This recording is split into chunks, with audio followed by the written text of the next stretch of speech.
Now, this explainer is based on the academic design of Dr. Tony Sharma, a professor of fashion management at NIFT Patna. We're about to dig into the really critical numbers, the ones that decide if you're running a real business or just a very expensive dream. So this is it, right? It's the one question every single entrepreneur has to answer. And listen, the answer isn't in some gut feeling. It's right there in the numbers.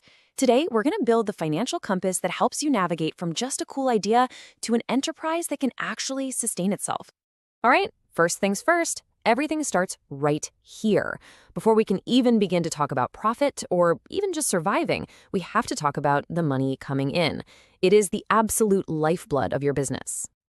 The formula for this couldn't be simpler, really. Total revenue is just your price times the quantity you sell. This is what we call your top line. It's the very first, most basic measure of how your business is doing. But how you manage it? Well, that's where the real strategy kicks in. Okay, check this out. Look at how a pretty small change can have a huge impact. We've got a boutique in Patna, right? For a Diwali sale, they dropped their price on a kurta from $1,200 down to 1,100 rupees. Now, on the surface, that looks like a loss. But because of that discount, they sold 120 kurtas instead of just 100. And the result? Their total revenue actually went up by 12,000 rupees. But that brings us to a really important question. This is where you have to pause and think. Just because your top-line revenue went up doesn't automatically mean it was a good business move. To find out the real answer, we've got to look just one level deeper. So here's the key. You have to compare the extra money you made, that 12,000 rupees, to the extra cost of making those extra kurtas.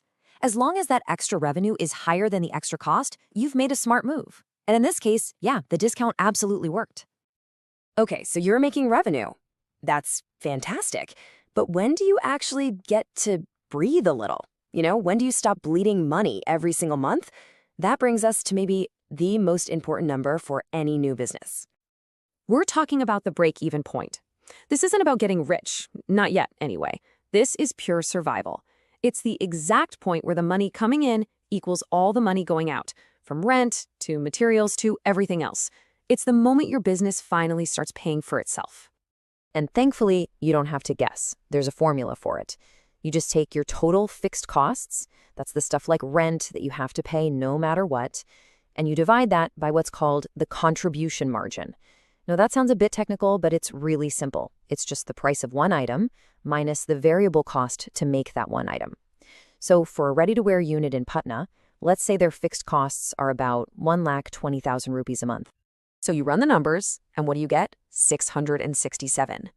That means this boutique has to make and sell 667 kurtas every single month just to stay alive. Not to make a profit, just to cover all its bills. That is its survival number. And this chart just shows it perfectly. Look at that. At exactly 667 units, the bar for total costs and the bar for total revenue are perfectly equal. Any sale you make below that number, you're losing money. Every single sale you make above it, that's pure profit.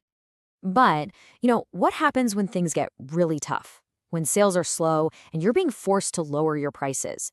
This leads to probably the hardest decision any entrepreneur has to make. Do you push through, or do you temporarily shut down? Well, here's the simple, kind of brutal rule. You look at the price you can get for your product. Is it higher than your variable cost, the cost of the fabric and labor for just that one item? If the answer is yes, you keep going, because every sale, even if it's technically at a loss, is still contributing something toward your fixed costs, like rent. But if that price falls below your variable cost, you shut down. At that point, every single sale you make is literally just digging you into a deeper financial hole. Now, I know this can sound a little counterintuitive, so let's walk through a real-world scenario from a factory in Conkerbog. This shows you exactly why sometimes the smartest business decision you can make is to accept an order that actually loses you money. Okay, so picture this. A rush order comes in, 800 shirts. The price they're offering is 320 rupees per shirt. But you've done your math. You know your total cost, when you factor in rent and salaries and everything, is 350 per shirt. Your gut instinct is probably screaming, reject, right? I mean, why would you ever accept an order where you lose 30 rupees on every single item? But hold on. Let's apply our rule. We don't compare the price to the total cost. We compare it to the variable cost. And the variable cost here is 290 rupees. The price of 320 is more than that. So what does that mean? It means each shirt you sell still contributes 30 rupees towards those fixed costs that you would have had to pay anyway. And when you multiply that by 800 shirts, well, that adds up to 24,000 rupees. No, it's not profit, but that is 24,000 rupees that you can now put towards paying your rent, your salaries, all the fixed costs you're stuck with, whether you take this order or not. So think about it. By taking this losing order, the factory actually minimizes its overall loss for the month. It's a survival strategy. You're keeping the lights on, keeping your staff employed, and you're reducing the financial damage during a really tough time. That's not a loss. That's a smart short-term win. So we've covered a lot of ground, haven't we? Revenue, break-even, that shutdown rule. How do you actually apply all this stuff? Let's boil it all down into a simple 3-step plan you can use. Here it is, your 3-step decision map. Step 1, get absolutely obsessed with your costs. You have to know exactly what's fixed, like rent, and what's variable, like fabric.